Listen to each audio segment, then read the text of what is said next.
Imagine a decade that kicks off with one of the biggest economic booms in history and ends with a complete and total collapse. Well, we're jumping back about a century to explore one of the most dramatic, contradictory, and flat-out influential periods in American history, the 1920s. It was a 10-year sprint of massive change, and we're going to dive in and see exactly what happened. So let's start with the big question right off the bat. Why roaring? What was making all that noise?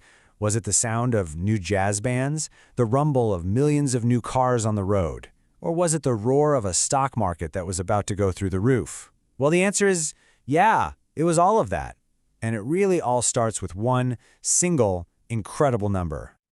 Check this out, 42%. That's how much the U.S. economy grew during the 1920s. Now, that's not just steady growth. That's an absolute explosion. It fueled a level of prosperity that most Americans had never, ever seen before. But what was the engine behind this incredible boom? Where did all this come from? Well, that roar we were talking about, it was powered by the boom. This massive economic expansion wasn't some kind of accident. Nope.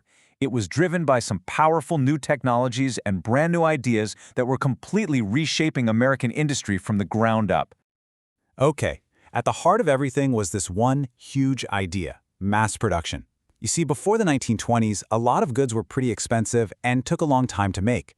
This new system just flipped that whole model on its head. The goal is super simple: make more stuff, make it way faster, and make it cheap enough for just about everyone.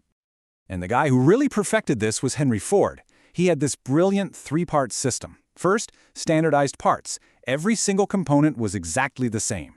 Second, specialized labor. Each worker did just one specific task over and over. And finally, the game changer, the moving assembly line, which brought the work right to the worker. The result?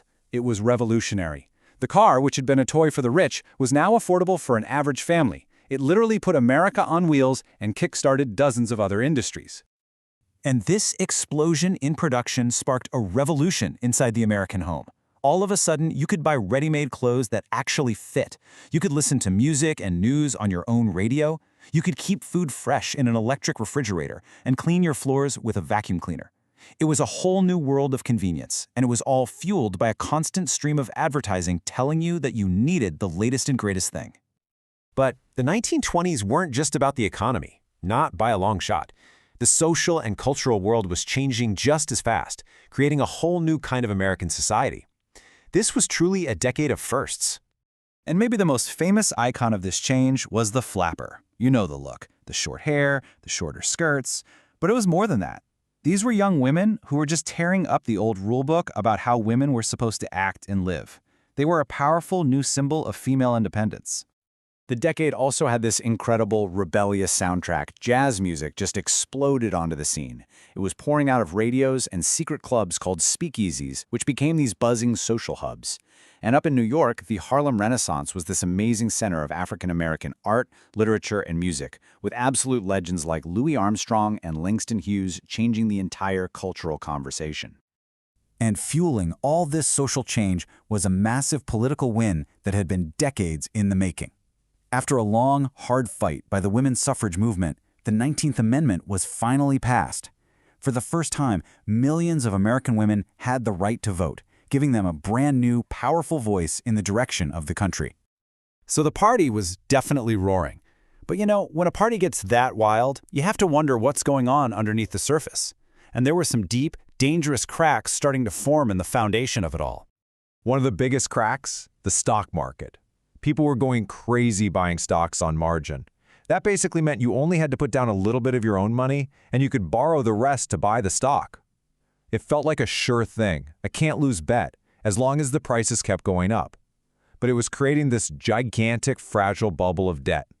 If the market ever turned, everybody would owe money they just didn't have. At the exact same time, the country was trying out this massive social experiment: Prohibition. With the 18th Amendment, making and selling alcohol became illegal everywhere in the U.S. The idea was to create a more moral, healthier country. The reality, though, was something totally different. Yeah, instead of stopping people from drinking, Prohibition just drove it underground. A whole shadow economy popped up. Secret bars, those speakeasies, flourished in cities everywhere. And the illegal booze trade became a billion-dollar industry run by powerful and often very violent organized crime syndicates. And while America was wrestling with all these problems at home, you had these radical new ideas rising on the world stage. You had communism taking hold in Russia and fascism growing in Italy and Germany. These were completely different visions for how societies should work, and these powerful global changes just added to the anxiety bubbling under the surface of the decade. So you've got this mountain of debt piling up. You've got these huge social tensions. The Roaring Twenties had been an incredibly wild ride, but like all parties, it had to end sometime. And when the end came, it was sudden, and it was catastrophic. And then it happened. In October 1929, that massive, debt-fueled stock market bubble didn't just leak, it burst. The crash was fast and it was brutal. The roar of the 20s went silent, and it was replaced by the deafening sound of financial ruin. The human cost was just staggering. I mean, just look at these numbers. Unemployment skyrocketed from about 4% to an almost unbelievable 25% just a few years later. That's 1 out of every 4 workers with no job. Over 7,000 banks failed, completely wiping out the life savings of millions. That entire decade of incredible growth was erased in a devastating collapse. And it's so important to get this. The crash wasn't just a bad week on Wall Street.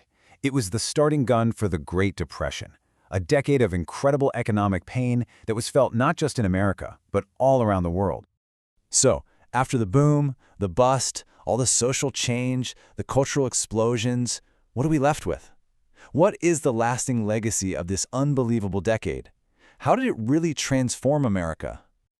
When you boil it all down, the 1920s were a decade of deep, deep contradictions. On one hand, you had unbelievable wealth, and on the other, devastating hardship. You had new cultural freedoms right alongside harsh restrictions like Prohibition. You had amazing technological progress that was fueled by complete financial recklessness.